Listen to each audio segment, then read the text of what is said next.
From the Presidential Palace, Manila, Dateline Malacañang.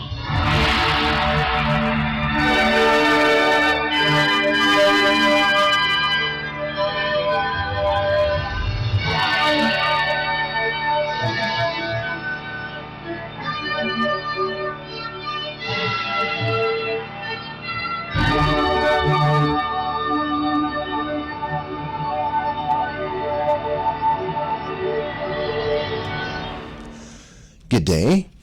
This is Dateline Malacañang. Malacañang on Monday announced that President Ferdinand R. Marcos Jr. has appointed Rafael Consing Jr. as President and Chief Executive Officer or CEO of the Maharlika Investment Corporation or MIC. Consing currently holds the position of Executive Director of the Office of the Presidential Advisor for Investment and Economic Affairs or OPA-IEA, where he oversees the day-to-day operations driving the timely delivery of investment projects and providing policy recommendations to advance the President's investment and economic agenda. Prior to government service, Consing worked for various private sector establishments, including Senior Vice President and Chief Financial Officer of the International Container Terminal Services Incorporated, Managing Director roles at HSBC Hong Kong and HSBC Singapore, and Vice President and Treasurer for Aboitiz and Company Incorporated and Aboitiz Equity Ventures Incorporated. He also held positions at Bankers Trust Company and Multinational Bank Corporation, where he gained invaluable experience in investment banking, derivatives, and corporate finance. Consing is a graduate of De La Salle University, Manila, and has also completed the Stanford University Graduate School of Business's Emerging CFO Strategic Financial Leadership Program in 2016.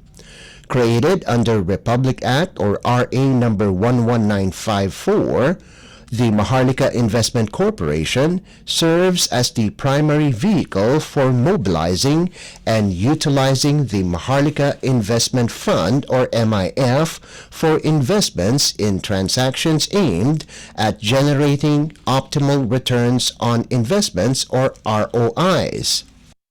As President and CEO of the MIF, Mr. Consing is responsible for the establishment of a diversified portfolio of investments in local and global financial markets and other assets that align with the fund's objectives, manages and invests the initial and future contributions to the fund in accordance with RA number 11954, accepts and manages investment mandates aimed at increasing income for development goals, develops and fosters skills in finance, economics, risk mitigation, good governance, and related areas consistent with building human resources capacity in the industry, and implements international best practices in investing and managing assets in line with the Santiago Principles and other globally recognized standards of transparency and accountability.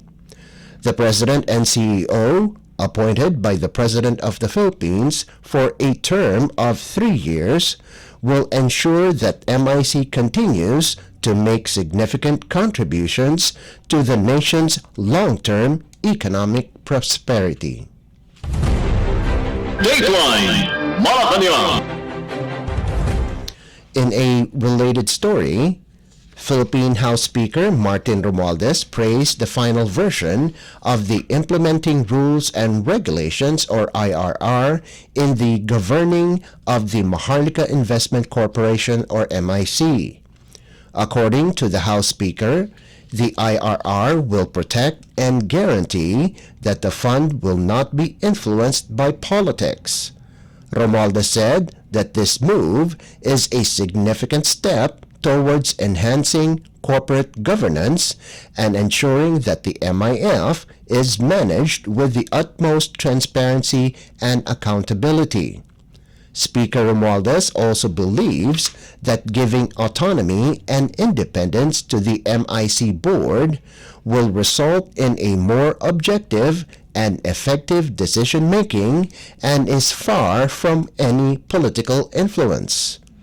Romualdez added that President Ferdinand R. Marcos Jr.'s decision to have the IRR of the Maharlika Investment Fund undergo a review in order to protect the national asset is a big help. The House Speaker is confident that the MIF will be felt by the ordinary Filipino as the economy will strengthen and result into the creation of more jobs, better public service, and a comfortable life for all.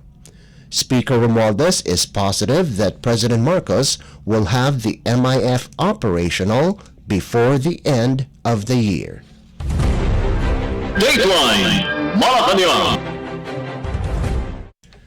The Philippine Coast Guard, or PCG, over the weekend reported a total of 38 Chinese vessels were spotted around Ayungin Shoal, also known as Second Thomas Shoal, after conducting its last resupply mission at BRP Sierra Madre. In a statement, PCG spokesperson J. Tariela said that the latest resupply mission at BRP Sierra Madre in Ayungin Shoal, personnel has spotted this number of Chinese vessels last Friday in where a Chinese Coast Guard or CCG water cannoned a military commissioned boat of the government. According to Tariela, this is the largest number of Chinese vessels they recorded in the vicinity of Ayungin Shoal, which reached 38, wherein 28 are suspected to be part of the Chinese Maritime Militia or CMM, 5 from the CCG, and another 5 warships of the People's Liberation Army Navy.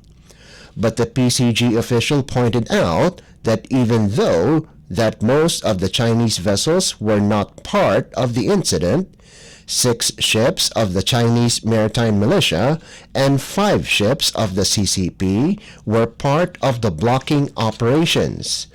Despite the maneuvers that were done by the Chinese vessels, the resupply mission to BRP Sierra Madre was accomplished successfully, but the Philippines again condemned the Chinese ships in its legitimate rotation and resupply mission to the Ayungin Shoal. Dateline Malacañang. Philippine Cagayan de Oro Representative Rufus Rodriguez encouraged the military to use airdrops to resupply the soldiers stationed at the Ayungin Shoal instead of exposing men and civilians at sea. This follows after the newest water cannoning incident between the Chinese Coast Guard and a civilian ship rented by the Armed Forces of the Philippines, or AFP, to resupply the BRP Sierra Madre. Rodriguez said he does not see the rationale for using civilian boats and crew in delivering supplies to soldiers whose presence in that rather remote part of the West Philippine Sea symbolizes the country's national sovereignty and territorial integrity there. According to the Mindanao Solon, we should also use the air assets of the Air Force and the Navy to drop the things our patriotic soldiers in Ayungin need. The lawmaker added that there could be decoy planes and also deploy military videographer and photographer in order to properly document the resupply missions.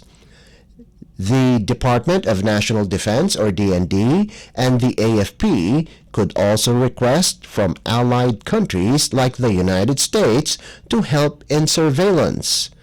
This way, Rodriguez said, China would have a hard time blocking the resupply mission. The Cagayan de Oro representative said that China would have to intentionally crash their aircraft with our planes or shoot it down. If that happens, Rodriguez added, the Mutual Defense Treaty with the United States will come into play. Dateline Malacañang. The Philippines Department of Migrant Workers, or DMW, announced on Sunday that a new batch of overseas Filipino workers, or OFWs, from Israel is scheduled to arrive in the country on Monday, November 13th. According to an advisory from the DMW, the OFWs will arrive Monday afternoon aboard Etihad Airways Flight EY424 at the Ninoy Aquino International Airport, or NAIA Terminal 3. The DMW also said that 37 OFWs will be on board the plane, which will serve as the sixth batch of Filipinos who chose to go back home because of the continuing fight between Israel and rebel group Hamas. The Israeli forces are still bombarding the Hamas group at the Gaza Strip, with over 1.5 million residents have evacuated the Gaza Strip after a humanitarian corridor was opened there. Dateline Malacañang. Philippine President Ferdinand R. Marcos Jr. on Sunday assured the family of slain radio broadcaster Juan Humalon, also known as DJ Johnny Walker, that law enforcement agencies are exerting all efforts to apprehend those behind his fatal shooting last November 5th. The President, through the Presidential Task Force on Media Security, or PT-FOMS, led by Undersecretary Paul Gutierrez, said there are promising results in the investigation in the killing of Humalon. Gutierrez said that the task force's objective is to not only give financial support to the victim's family, but also bring the perpetrator and his accomplices to justice. After a meeting with Misamis Occidental Police Director, Police Colonel Dwight Monato, Gutierrez said he is satisfied over the conduct of the ongoing investigation of the incident. From the meeting, Gutierrez and Monato proceeded to the Humalon residence in the municipality of Calamba, where the shooting took place, to convey President Marcos's condolences to the grieving family and that of House Speaker Ferdinand Martin Romualdez. Gutierrez turned over to Mrs. Joribil Humalon and her children, Stephen Kyle and Kyla, financial assistance in the total amount of 350,000 pesos coming from the President and Speaker Romualdez. Monato said that the suspect is a known gun for hire in the province and has been identified by at least 3 witnesses, adding that they already have the name and background of one of the 3 possible suspects. Immediately after the shooting, the Department of Social Welfare and Development, or DSWD, through Secretary Rex Gatchalian and Undersecretary Edu Punay, also aided the family with 30,000 pesos in financial and educational assistance in coordination with the task force. Aside from meeting with Monato, Gutierrez also held separate meetings with agents from the National Bureau of Investigation, or NBI, and the Regional Office of the Philippine National Police, or PNP's Directorate for Investigation and Detection Management, or DIDM, to get a more comprehensive picture of the incident and the efforts being exerted by law enforcement bodies to resolve it. To date, a total of 3.7 million pesos in reward money has been promised for the arrest of any of the 3 potential suspects in the killing of Humalon. In the early morning of November 5th, Humalon, owner of community radio station 94.7 Gold FM, was broadcasting live in his radio booth located at their family compound when a gunman suddenly entered and shot him twice at close range with a .45 caliber pistol. The attack was recorded by the CCTV cameras in his residence and it immediately went viral. Dateline Malacañang. The Philippine Air Force, or PAF, announced that it has deployed 2 S-70I Black Hawk combat utility helicopters to provide tactical airlift support for the military freefall, which are among the field training exercises of this year's Armed Forces of the Philippines, or AFP Joint Exercise Dagat Langit Lupa. In a statement Sunday, PAF spokesperson Colonel Maria Consuelo Castillo said, the event took place at Kulili Point, Paway, Ilocos Norte Province on November 11th. Castillo said the military freefall exercise showed the interoperability of different branches of the armed forces and enhanced their capabilities in executing precise and accurate paradrops, which can be invaluable during actual missions. The drills, which involve all 3 services of the AFP, run from the 6th to the 17th of November. Exercises were scheduled in various locations in Luzon and Mindanao. Meanwhile, Philippine Marine Corps or PMC Deputy Commandant and kaagapay na mga mandirigma mula sa dagat or Kamandag Exercise Director, Brigadier General Jimmy Larida said, the Filipino Marines will learn a lot more should their counterparts from the United Kingdom or UK decide to become a participant instead of being only an observer in the annual drills.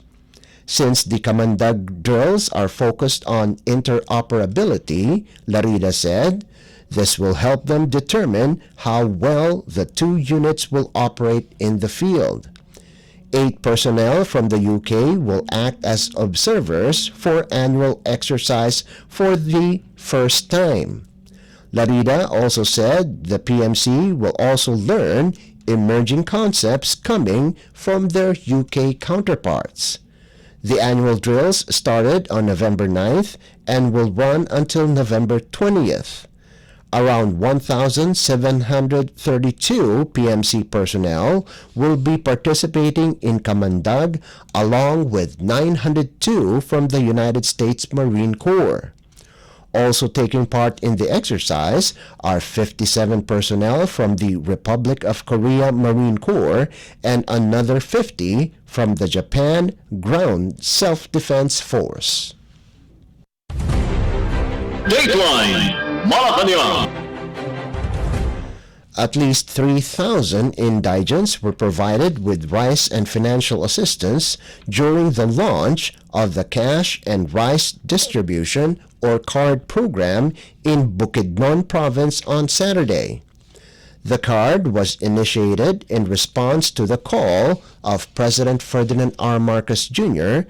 to create a program to give poor and vulnerable families cash aid and cheaper rice. According to Speaker Ferdinand Martin Romualdez, who represented the President, the world is reeling from high prices of basic goods due to the global inflation brought by tensions in the Middle East, making it hard for government to bring down the price of rice in the Philippines. The CARD program was conceived with the Department of Social Welfare and Development or DSWD, led by Secretary Rex Gatchalian. Under the program, each beneficiary, which will include senior citizens, persons with disabilities, solo parents, and indigenous peoples will receive at least 2,000 pesos worth of cash and rice assistance, a 25-kilogram sack of rice, and 1,000 pesos in cash.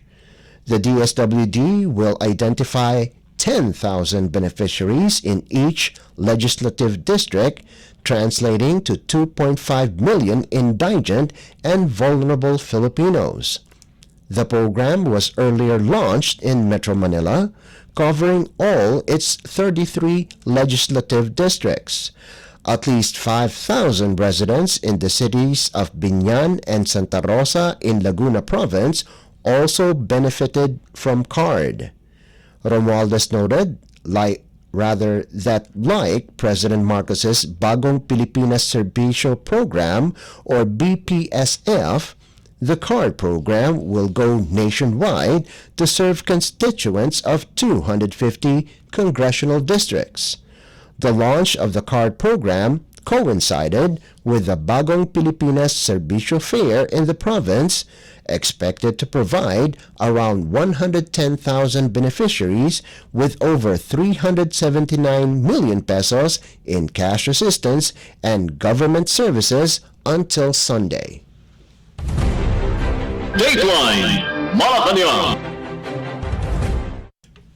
The United States government on Saturday reiterated its full support for the Philippines in the face of China's repeated harassment in the South China Sea or SCS. The statement was issued in the wake of the latest Philippine resupply mission to Ayungin Shoal, where a Chinese Coast Guard or CCG vessel used a water cannon on one of the Filipino ships to force it to change its course. The State Department said that the People's Republic of China or PRC's actions are inconsistent with international law and follow a pattern of dangerous operational behavior in the South China Sea. Washington, D.C. underscored anew that the 2016 Arbitral Award on the South China Sea is legally binding on both the Philippines and PRC and has made clear that the PRC has no lawful, territorial, or maritime claim to Second Thomas Shoal. It added that the United States reaffirms that Article 4 of the 1951 U.S.-Philippines Mutual Defense Treaty extends to armed attacks on Philippine armed forces, public vessels, or aircraft, including those of its Coast Guard, anywhere in the South China Sea.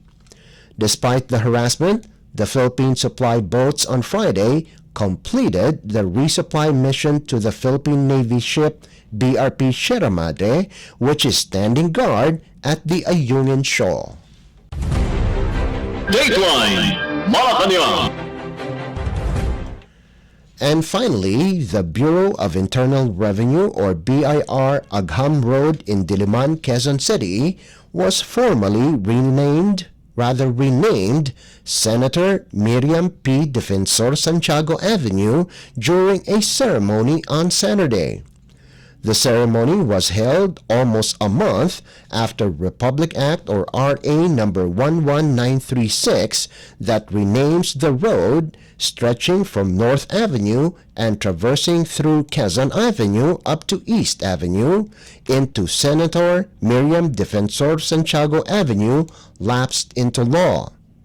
RA 11963 was passed by the House of Representatives on March 21st and was approved by the Senate on August 14th. Vice President Sara Duterte paid a tribute to the late senator as she led the ceremony with Quezon City Mayor Joy Belmonte, Quezon City 1st District Councilor Juan Carlos Ataide, and Doctora Linnea Defensor Evangelista and Narciso Santiago, sister and husband of the late senator respectively. In her speech, Duterte said, the road would serve as an expression of the country's gratitude to the late legislator who fought for truth and upheld legal brilliance while fighting against corruption in the government. The Vice President is hopeful that her legacy would inspire future generations. Called the Iron Lady of Asia and Dragon Lady, Defensor Santiago was the first Asian judge elected to the International Criminal Court and the first Filipino elected as Commissioner for the International Development Organization. She also served as a legal officer at the United Nations High Commissioner for Refugees in Geneva, Switzerland. In 1988, Defensor Santiago received the Magsaysay Award for Government Service, known as the Asian counterpart of the Nobel Prize, for bold and moral leadership in cleaning up a graft-ridden government agency. She held positions in all three branches of the government: a senator for 3 terms, a presiding judge of the Regional Trial Court in Quezon City, and commissioner of the Bureau of Immigration. Defensor Santiago died at the age of 71 on September 29, 2016, 2 years after she was diagnosed with stage 4 lung cancer. Dateline Malacañang.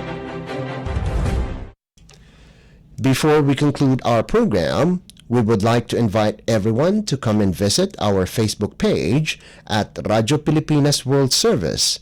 You will be able to hear and view our Filipino and English programs, including news updates here in the Philippines. Kindly subscribe, like, and share our posts as well. And that concludes this edition of Dateline Malacañang. For Radyo Pilipinas World Service, this is Leo Magpayo. Good day and stay safe.